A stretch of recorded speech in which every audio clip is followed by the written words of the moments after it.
The question of where to start, how to start, how to have a conversation that we've been meaning to have for years, but seem to never get around to it. Hands off. Is that really what we need right now? I'm not speaking to the government. I'm not speaking to the policies that they're enacting. I'm speaking to the people. Is the policy of hands off what we need? We've been hands off for a long time. We leave it to other people to address the issues that we take personally, the issues, the stuff we take issue with. We expect someone else to stand in the gap for us. We expect that the government will do its part. We expect that our neighbors will be neighbors. We expect that our kids will go to school and be treated fairly. We expect a system that was built flawed to benefit everyone involved. When some benefit and others don't, and those who benefit do nothing, that's hands off. And that's why we are exactly where we are. I hazard to say that people that look like me, the reason why they're not out or don't have any intention on being out April 5th is because the simple fact is, how long do we have to tell you that the way we've been treated, the hostility in the workplace, the microaggressions, the gaslighting, no representation in the political sphere, an unfair playing field that you expect us to go out there with you who have every advantage to make change, and you don't until it hits your bottom line, until it affects your house. Everyone wants to be treated fairly, but no one plays fair. No one plays fair.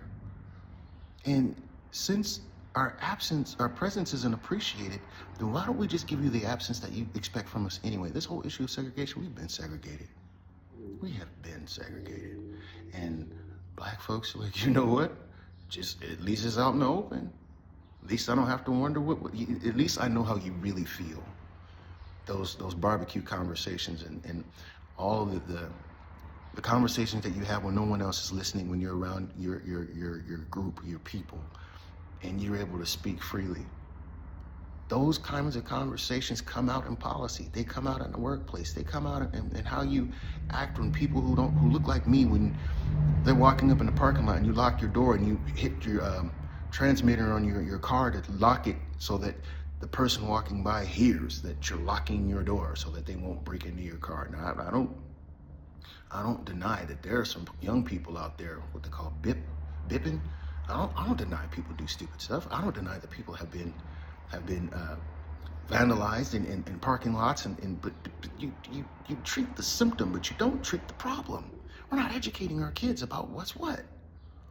We perpetuate the same systems that we expect the government to deal with, and they won't, because we won't do anything about it. And you want us to walk out there and march with you because we have the social standing, and we have a lot to lose too, but we have not gained an inch. This whole race baiting and DEI and the museums and pulling down people of history and tearing down memorials and all the rest of this stuff, this rage bait, is because the government knows, the people know you guys aren't going to do anything about it on our behalf. So why should we walk out? Why should we stand out there and put our bodies on the line and risk everything we have, possibly our everything? That's what this is about.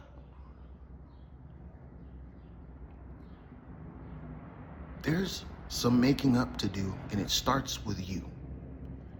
We've marched, we've been to every place on earth that we could go to try to seek to seek redress and gain a foothold to just manage and to live day to day.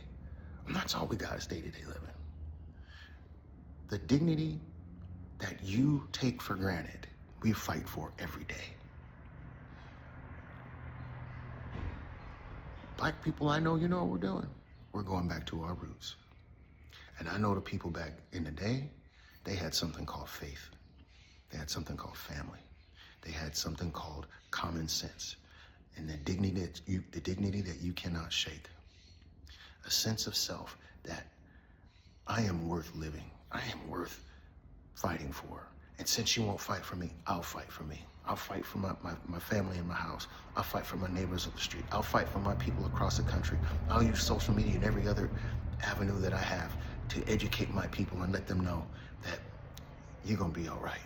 And it's funny how when we say my people, it's a problem, but everybody else gets to have solidarity. You got a Chinatown, you got Korean Town, you got Little Italy, all of these communities that are able to be for them. But when we say my people, talking about us, this was not about civil rights, this is black rights.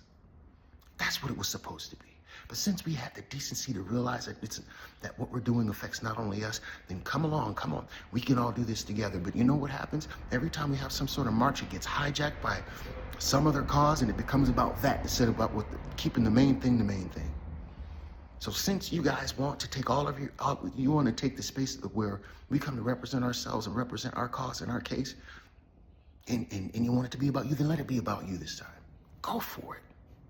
You say that you stand in solidarity with us, then prove it. Prove it. Own slavery. Own Jim Crow. Own the atrocities that have been committed against us since the inception of this country. Own that we deserve reparations. Do that. Tell the God's honest truth.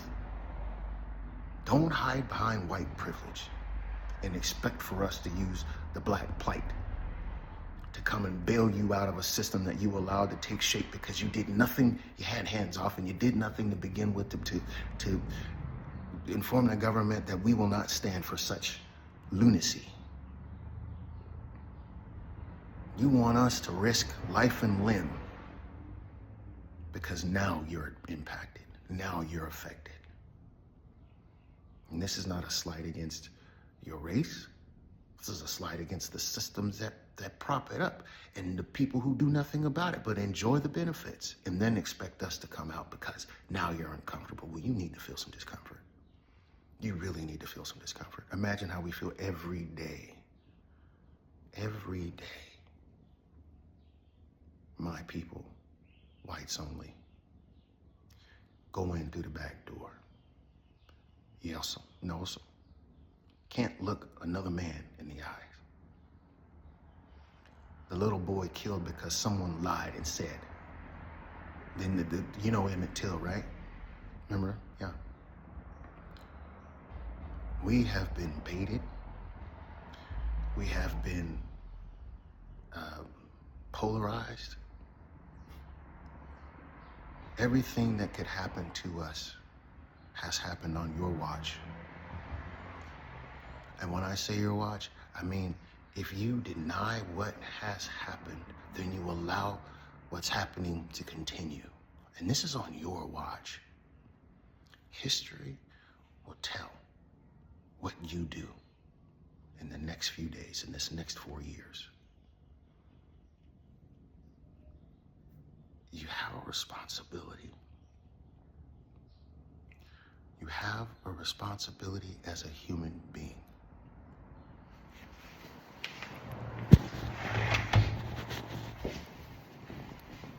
You have a responsibility to really get down to the root. You're ashamed. You're angry. You're fearful. And you don't know how to address the mountain, the momentous evil that has been committed against the people. You're afraid to feel what you're gonna feel when you actually look in the mirror and look at your people and take ownership of what has happened. You are afraid. You don't want to feel the guilt. You don't want your moral compass to shatter into thousands of pieces like those chains that held us on those ships. You don't want to own the fact that you benefited from hundreds of years of systemic oppression. You don't want to feel the self-hatred that will come when you actually take ownership of all that has happened. And you had every opportunity from the time you came of age and understanding with bullying in school and the mob rules that comes when a group of people stand against another people, in the prevailing party who has the social strength destroys, denigrates, and just, you don't want to have to own that you let this stuff happen. If you lived in the 60s, if you lived in the 50s, and you're living today, this is on you. It really is on you. Train up a child in the way that he should go. If we were training our children in the way that they should go from the 60s on, then we wouldn't be here right now. So someone in their house at the dinner table is teaching people this hate. If you sit in a house and you listen to people have this conversation and you don't stand for what's right and for the truth, you are perpetuating this system. And it's easier to ignore the truth than to face head on that I have a problem that I don't know how to address. I don't know how to fight this monster called racism. I don't know how to fight my family and my feelings, and I don't know where to begin. This is the problem. I don't know where to begin. Let me tell you. Own it. That's where you start. You start by sitting in rooms and allowing us to speak our truth, and you sit through it. You listen. You take it home, you digest it, you ponder it, you cogitate, you theorize, you agonize, and you sit in it. That's where you start. When you begin to really reckon with the pain that you have caused, when you really begin to get down to the nitty-gritty, all the way down in there, and sit in it, feel what we have felt for hundreds of years. This is 2025, people keep saying. Did you not hear me say hundreds of years? Hundreds of years. Well, other folks were enslaved, and there's been slavery throughout. There's that gaslighting again. There's that dismissive, well, you sold each other to each other. Well, tribes, my friend. And point of fact, that little the slave coast right there, there's a whole lot more history in that than you know. I won't get into that here, but let's just say more than our bodies were stolen. They got the names and the ledgers of those people that came over. They have the identity of the people who were taken. And this whole social cataclysm that we're in is to hide a people. And if you know, you know. Not too much longer are you going to be able to deny what has occurred. And my concern is that this is close to the last opportunity for you to get this right before the cement sets and we have to endure the consequences of a perjured people who failed to grasp the reality and the magnitude that the systems that have been in place in this nation have hurt people, and policies, redlining and gentrification. All of these social systems are intended to do one thing, and they have worked for centuries, to divide and to conquer.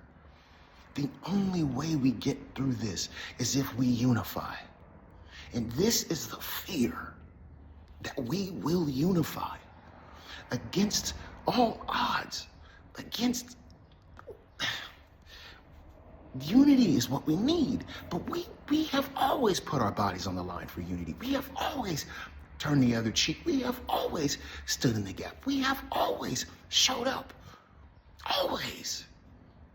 And then when the heat's on, you get to step back and allow us to take the brunt of the force that's applied against the resistance. The resistance that is put on, that comes, we stand against that resistance. We take it, the hit. Enough is enough. Remember that phrase? Enough is enough. Well, it's time. I caution you, I caution you, I caution you. if you don't get this right, it will be too late. Because people are beginning to wake up and realize that things are not what they appear. And they're not going to take the chance that we unify. They're not going to take the chance that we begin to love on one another. They're not going to take the chance that we will actually begin to see people as human beings, that we will actually sacrifice for one another, that we will actually love on one another as we want to be loved. They're not going to take that chance much longer. If enough people begin to love, and I'm not talking about that emotional thing, if people really begin to see each other as people, I'm talking across the lines, whether Confederate or whether Union. I mean, whether you have a history of bigotry, racism, segregation, no matter where you are, you can start by looking inward. You can start by knowing in your heart that people that look like me don't mean you no harm. We mean you no harm. The only way that that comes about is when people are uneducated, when people feel unsafe, when they feel like no matter what I do, the system isn't going to work for me anyway. I may as well go get it because you ain't going to give it to me, so I'll take it. That's the only reason why these things happen. Because we're so busy trying to teach our kids how to survive being black that's pretty much all we do.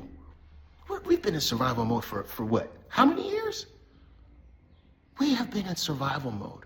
Now we're prepared to thrive as a people, both mentally, intellectually, spiritually, socially, economically, any way we can, because you're not going to give it to us. You never have. So at this point, we have nothing to lose. And that's what you don't understand. We have already lost everything. From day one. So why should we go out there when you are the one that has everything to lose? If these people win who are fomenting this mess against the masses against us, you stand to lose way more than we do because we don't have anything. So the onus is on you. You have to stand up. And it starts with you taking ownership of everything that has happened from well before that, from at least 1619 all the way to 2025. For every individual who had a run-in with law enforcement and lost their lives, and then the people got off. For every individual who's wrongfully incarcerated. For every person who's been, quote-unquote, DEI'd, a non-hire because they're black. For every person that you have helped perpetuate the system that black folks are subpar or sub and inferior humans when they come over. For every moment that you have spent reinforcing the stereotype. You buy the music, but you look at the people like they're crazy. Matter of fact, we don't write that stuff. The interested parties won't let you get a contract unless you're promoting the same foolishness that gets my people in trouble. It's by design. Yet you rock the music like you about that life. You are not about that life. You know nothing about it. Yet you play the role.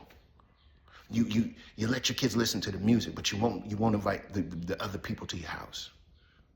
You let them see what you have because you have it and you know they don't.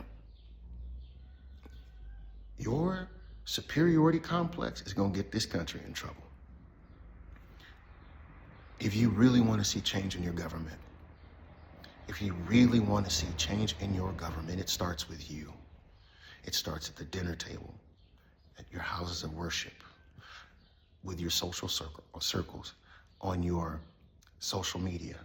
Do you know how many times I hear the word nigger online? Listening to those kids playing games? In chat rooms and all the rest of that, them little armchair quarterback, and you wouldn't run up and say it in somebody's face though, would you? And that's been the problem all the time. You build places of anonymity so that you don't have to stand toe to toe with the mess you made. You build layers to keep you insulated from the nonsense that you create and expect us to live in it. And then when it blows up in your face and it doesn't work for you, you want us to come help and fix it. You built this mess. You built this mess, letting your kids do whatever the hell they want, not holding them accountable. Going on at places of employment, hearing people having conversations that they shouldn't be having about people, setting people up. And then expect that everything goes well, but when they start laying people off, oh, now it's a problem. Now you want your people to come and support you. Really? In 2018, a teacher in a classroom that I worked in asked the students, can anyone guess what my favorite N-word is? Are you kidding me? Man, those kids, it was what you feel right now, a teacher, Caucasian teacher, asking a classroom full of students, can anyone guess my favorite N-word?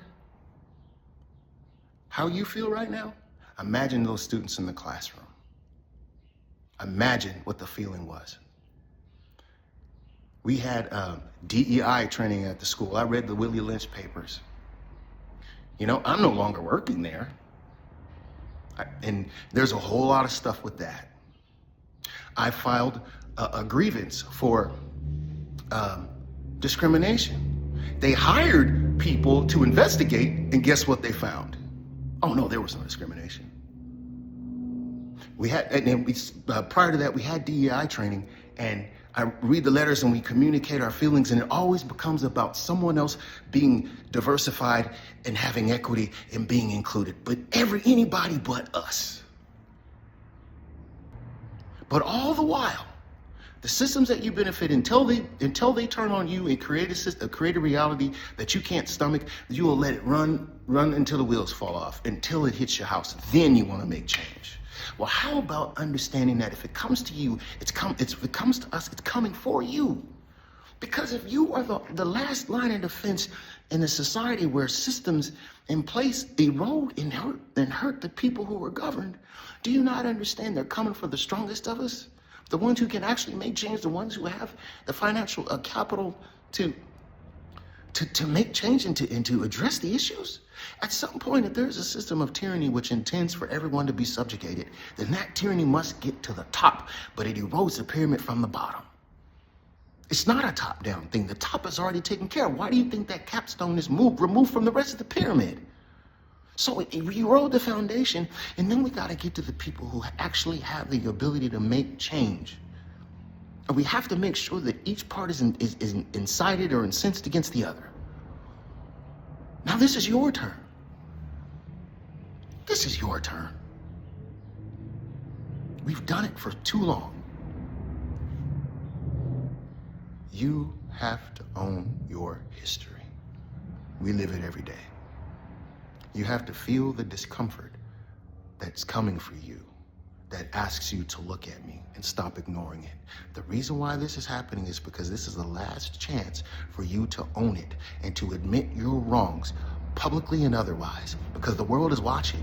And if you don't get this right, you won't have another chance. This is it. This is make it or break it time. I strongly urge you. I plead with you. I implore you. I exhort you. Please, for all of our sake, don't make April 5th about what it's not about. For once, stand up. And I'm not begging you to do nothing. You choose, because we're not going. But if you want to see this country make it, then you're going to have to do something that you've never been willing to do, publicly and otherwise. Y'all need to walk out there, put your pickets down, hold hands, love on each other, and stand there and cry out to the God of your salvation if you're a Christian. And if you are a Christian and you claim to be a Christian, then you need to begin to pray right there wherever you're marching at. Because if you don't, there is a devil from the pit of hell that's going to try to erupt and distort and destroy everything there. But when the power comes and you begin to sense the change in the atmosphere, if my people who are called by my name will humble themselves and pray and seek my face and turn from their wicked ways, then will I hear from heaven. This is the last opportunity you're going to get before this thing goes up in the powder keg. I'm not inciting anything. You know why? It's on everybody's lips. It's on everybody's mouth. It's on everybody's mind. Everybody senses the change. Everyone senses the shift. Do you not know this is a catalyst for the very thing that they have been trying to do for hundreds of years? Do you not know? Everyone senses it. It's the elephant in the room. It's the cognitive dissonance we wake up with and go to sleep with every day. We know what's coming. We feel it. Something has changed. And God is allowing you the opportunity to stand. I'm telling you, he is allowing you the opportunity to stand. But it's gonna require sacrifice on your part. Not your body, not your children, your pride and your ego. If you don't get this right, don't blame us. And that's why we're stepping out. You need to take responsibility. I pray that you get this. I pray that you get this today. I pray. Because if you don't, all of us, you will be responsible for untold horrors in the coming season. This is the last opportunity you have to stop the season that is upon us. If you do this, we might have a last breath of peace, a last moment to get ourselves in order before. If you know, you know. And if you know and you do nothing about it, then that's on you. But the rest of us have to go through too.